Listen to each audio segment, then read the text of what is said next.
যদি সত্যি কেউ দোষী হয়, দোষীরা শাস্তি পাবে। দোষীরা কেউ আমার বন্ধু নয়, দোষীরা কেউ আমার শত্রুও নয়।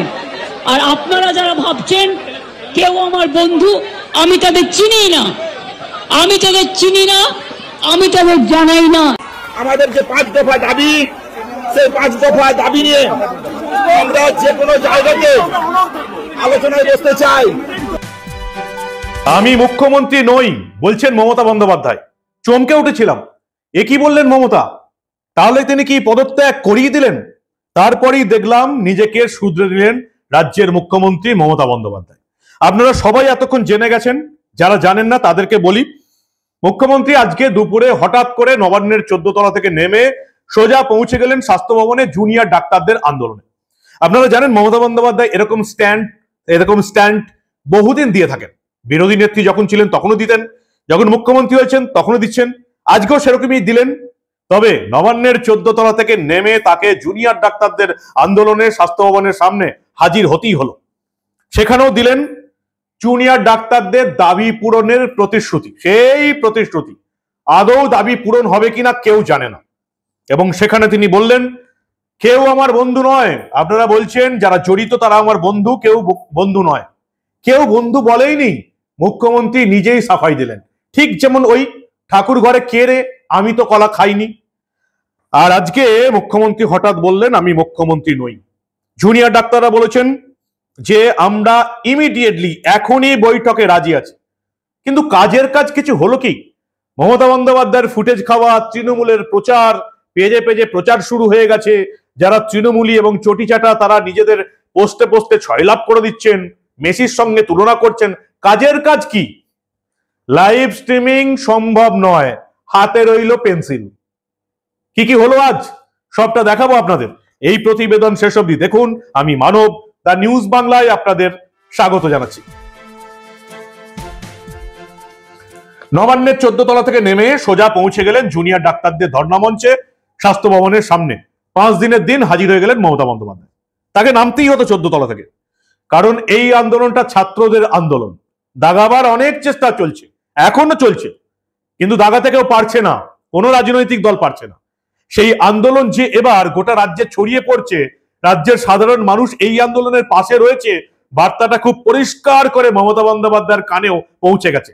ছবি দেখে নিয়েছেন তিনি যে বাংলার সমস্ত মানুষ কিন্তু জুনিয়র ডাক্তারদের আন্দোলনের পাশে রয়েছে। ফলে তাকে নবান্নের 14 তলা থেকে নেমে স্বাস্থ্য ভবনের সামনে ফুটপাতে হাজির হতেই হতো। তিনি হলেন ওই যে বললাম স্টান্ট। মমতা বন্দ্যোপাধ্যায় স্টান্ট আমরা দেখেছি, আজকেও দেখালেন। কিন্তু কাজের কাজ কিছু হলো কি? তৃণমূলের পেজে প্রচার, তৃণমূলীদের প্রচার ছাড়া আর কিছু কি হলো? মমতা বন্দ্যোপাধ্যায় নবান্নের 14 তলা থেকে পৌঁছে গেলেন জুনিয়র ডাক্তারদের মঞ্চে। কি বললেন শুনে নিন একবারে। আপনাদের আরজিকর মেডিকেল কলেজেরও আমি রোগী কল্যাণ সমিতি ভেঙে দিলাম, এবং সব মেডিকেল কলেজের আমি রোগী কল্যাণ সমিতি ভেঙে দিলাম। আমি নতুন করে এটা তৈরি করব। এবং আপনাদের আমি বলতে পারি, বাদবাকি আপনাদের যা ডিমান্ড আছে আপনারা আমাকে বলেছেন, যদি সত্যি কেউ দোষী হয় দোষীরা শাস্তি পাবে। দোষীরা কেউ আমার বন্ধু নয়, দোষীরা কেউ আমার শত্রুও নয়।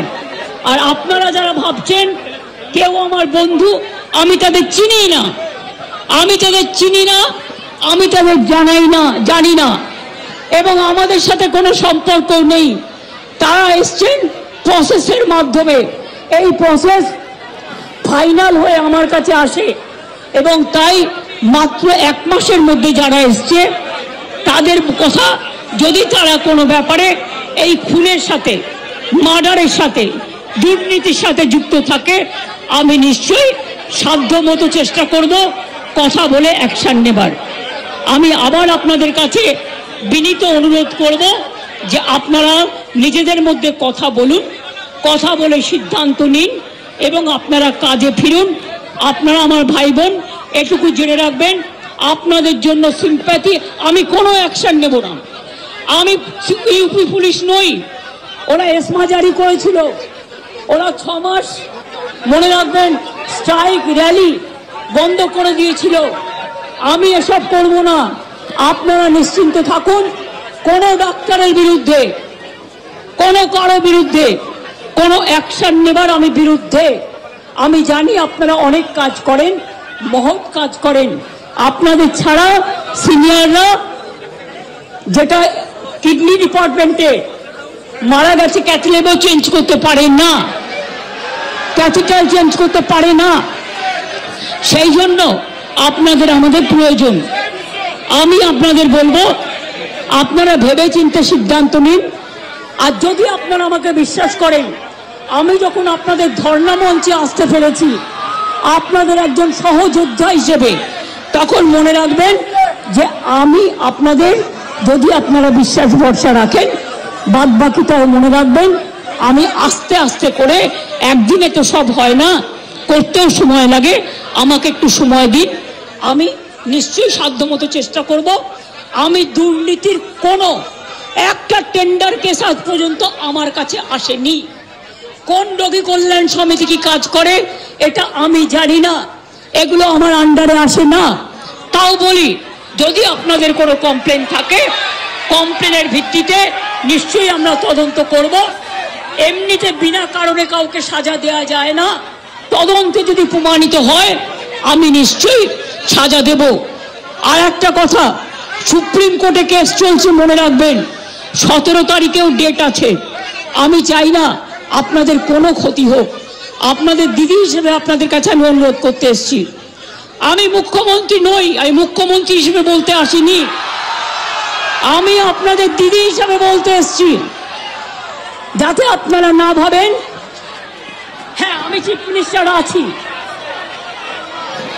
আমি একটা পার্টিও বিলংস করি, কিন্তু আপনাদের কাছে এসেছি যদি বলেন as a chief minister, as a elder sister, এবং আপনাদের আন্দোলনের সমব্যথী এবং সমসাথী, তাহলে আপনাদের অনুরোধ করব আমার কথা শুনুন। আগেও আপনাদের সমস্যা আমি সমাধান করেছি এবং আবার আমি করবার চেষ্টা করব। আমাকে একটু সময় দিন। ভালো থাকুন, সুস্থ থাকুন। আর একটা কথা বলবো, যে যা খাবার দিচ্ছে সব খাবারটা খাবেন না। হ্যাঁ, নিশ্চয়ই জাস্টিস হবে। সিবিআই এর কাছে যান, বলুন তিলোত্তমার কাছে জাস্টিস হোক। আমি আপনাদের কাছে আবেদন ছাড়া আর তো কিছু করতে পারি না, আমি আপনাদের জোর করতে পারি না।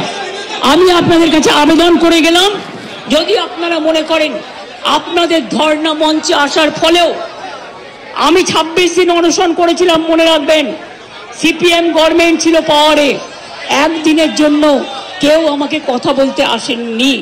কিন্তু তা সত্ত্বেও আমি এসেছি, তার কারণ আমি মনে করি আপনাদের কাছে আসা মানে এটা নিজেকে ছোট করা নয়, এটা নিজেকে বড় করা। তাই আপনাদের আবার আবেদন করব, আপনারা বসুন, আপনারা আলোচনা করুন, করে সিদ্ধান্ত নিন। আমার এটা লাস্ট চেষ্টা আপনাদের জন্য করে গেলাম। বাদ বাকিরা যদি আমার উপর ছেড়ে দেন, আপনারা জাস্টিস পাবেন, আপনারা ইনজাস্টিস হবে না, এটুকু আমি বলতে পারি। অনেক ধন্যবাদ, নমস্কার, এবং আপনাদের সকলকে অনেক অনেক ধন্যবাদ জানাই। নির্যাস যেটুকু আমি বুঝতে পারলাম, সুপ্রিম কোর্টে কিন্তু পরবর্তী শুনানিতে রাজ্য সরকারকে বলতে হবে যে আমরা কিন্তু ব্যবস্থা নিতে চেয়েছিলাম। মমতা বন্দ্যোপাধ্যায় আজকে হঠাৎ বললেন আমি মুখ্যমন্ত্রী নই, তারপর বললেন আমি একা সরকারটা চালাই না, বললেন আমি প্রতিশ্রুতি দিচ্ছি আপনাদের দাবি ভালো করে ভেবে দেখব, যদি কেউ দোষী হয় শাস্তি পাবে, যারা দোষী আমি তাদের বন্ধু নই। মমতা বন্দ্যোপাধ্যায় আজকে একটাই ভালো ঘোষণা করেছেন, সমস্ত মেডিকেল কলেজের রোগী কল্যাণ সমিতি ভেঙে দেওয়া হল। যেখানে তৃণমূল নেতাদের দাপট ছিল, এবার নাকি সেখানে junior doctor, senior doctor, nurse এবং যারা হেলথের সঙ্গে যুক্ত আছেন তারাই নাকি এবার রোগী কল্যাণ সমিতির মধ্যে থাকবেন। তৃণমূলীদের দাপট কি রোগী কল্যাণ সমিতি থেকে মুছে ফেলতে পারবেন মমতা বন্দ্যোপাধ্যায়? প্রতিশ্রুতিতে অনেক দেখেছি, কাজের কাজ কিছু আদৌ কি হবে? জুনিয়র ডাক্তাররা বললেন যে মমতা বন্দ্যোপাধ্যায় এসছেন, মুখ্যমন্ত্রী এসছেন, আমরা সাধুবাদ জানাচ্ছি, পজিটিভ ভাবেই দেখছি। আমাদের 5 দফা দাবি নিয়েই বৈঠক হবে, যে কোনো সময়, যে কোনো মুহূর্তে, যেখানে খুশি, স্বাস্থ্য ভবন হতে পারে, নবান্ন হতে পারে, যেখানে খুশি আমরা বৈঠকে রাজি। মমতা বন্দ্যোপাধ্যায় চলে যাওয়ার পর কি জানালেন জুনিয়র চিকিৎসকদের সংগঠন, শুনুন আপনারা। আমাদের যে 5 দফা দাবি, সেই 5 দফা দাবি নিয়ে আমরা যে কোনো জায়গাতে আলোচনায় বসতে চাই। আলোচনায় বসা নিয়ে আমাদের মধ্যে কোনো দ্বিমত নেই। আমরা অতি দ্রুততায় এই আলোচনায় বসতে চাই এবং অতি দ্রুততার সাথে কাজে ফিরতে চাই। কিন্তু আমাদের দাবি নিয়ে আমরা আমাদের যে ন্যায়সঙ্গত ন্যায্য দাবি, অন্যায় দাবি আমরা করছি না। তাহলে এই দাবি নিয়ে মাননীয় মুখ্যমন্ত্রীর কাছে আমরা এক্ষুনি আলোচনায় বসতে চাই। আমাদের দিক থেকে ওয়েস্ট বেঙ্গল জুনিয়র ডক্টরস ফ্রন্টের পক্ষ থেকে এই যে জায়গা থাকলো সেই জায়গা আমরা রাখলাম। আমরা মনে করি 5 দফা দাবি নিয়ে আমরা কোন রকমের কোন সমঝোতায় যেতে রাজি নয়, কিন্তু আমরা 5 দফা দাবি নিয়ে অতি দ্রুত আলোচনায় বসতে চাই। আমাদের মতামত, আমরা কিছুক্ষণের জন্য সময় চেয়ে নিচ্ছি। অতি দ্রুত আমরা আলোচনায় বসবো, এটা তো জানিয়ে রাখলাম আপনাদেরকে। আমরা আলোচনায় বসতেই চাইছি।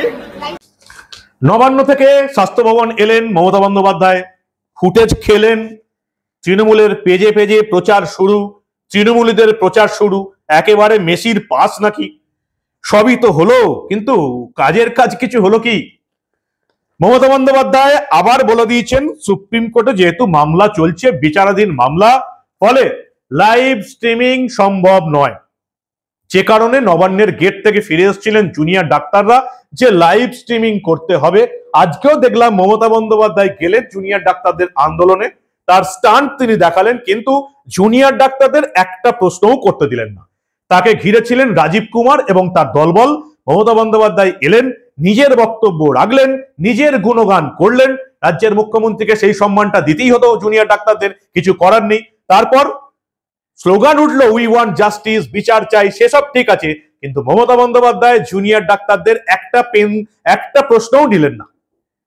এবং তিনি জানিয়ে দিয়েছেন, সরকারি তরফে জানানো হয়েছে যে যেহেতু সুপ্রিম কোর্টে মামলা চলছে তাই লাইভ স্ট্রিমিং সম্ভব নয়। তাহলে কি হলো? কোথাকার জল কোথায় গিয়ে দাঁড়ালো? মমতা বলছেন লাইভ স্ট্রিমিং সম্ভব নয়, জুনিয়র ডাক্তাররা বলছেন যে লাইভ স্ট্রিমিং ছাড়া এই বৈঠক হবে না। তাহলে নবান্নের 14 তলা থেকে স্বাস্থ্য ভবনে এই নাটক করতে যাবার দরকারটা কি ছিল? নিজেকে প্রমাণ করার আমি তোমাদের পাশে আছি, বাংলার মানুষকে বার্তা দেওয়ার যে দেখুন আমি কিন্তু গিয়েছিলাম আলোচনা করতে, কিন্তু লাইভ স্ট্রিমিং হতে দেবো না। কাজের কাজ কি হলো? মমতা বন্দ্যোপাধ্যায় ফুটেজ খেলেন, তৃণমূলীরা প্রচার শুরু করে দিয়েছে, সুপ্রিম কোর্টে কপিল সিব্বল চেঁচামেচি করবেন, কিন্তু বাংলার মানুষের হাতে রইল পেন্সিল। লাইভ স্ট্রিমিং না হলে জুনিয়র ডাক্তাররা আলোচনায় বসতে রাজি নন। মমতা বন্দ্যোপাধ্যায় লাইভ স্ট্রিমিং করতে চান না। তাহলে যেখানে ডেডলক ছিল সেখানেই আটকে রইল। কি বলবেন আপনারা?